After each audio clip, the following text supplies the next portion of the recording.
This room is closed. You can look inside of it, but you can't enter it.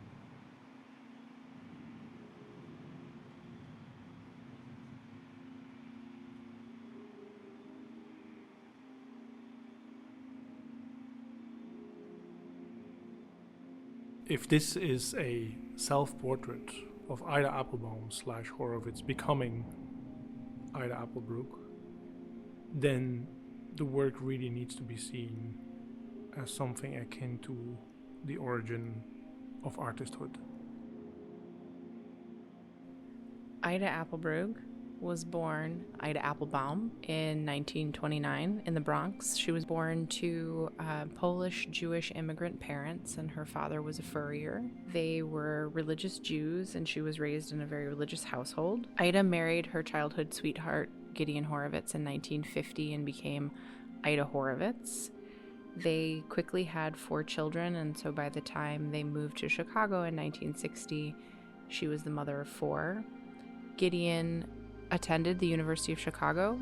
He was studying psychology, and while they were in Chicago, Ida was also taking classes at the School of the Art Institute. In 1968, the family moved to San Diego.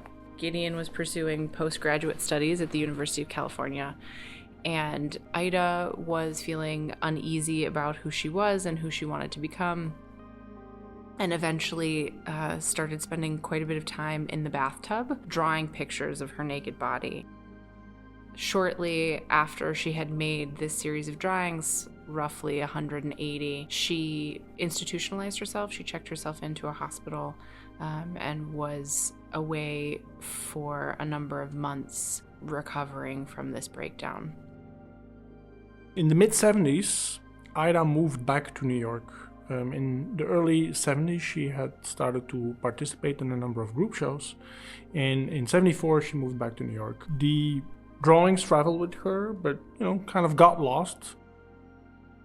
It's only many years later, in the mid-2000s, after she had started to establish herself as a very important artist in kind of the feminist art circle in New York, that her studio manager, Robert McDonald, came upon this trove of drawings, a box that held these drawings. And seeing these works from this very highly fraught moment in her life inspired Ida, who had by that time long been Ida Applebroog, to build the installation that we see here today, titled Monalisa. And it was first shown at Hauser and Wirth Gallery in New York in 2009, and it's since traveled around the world quite a bit.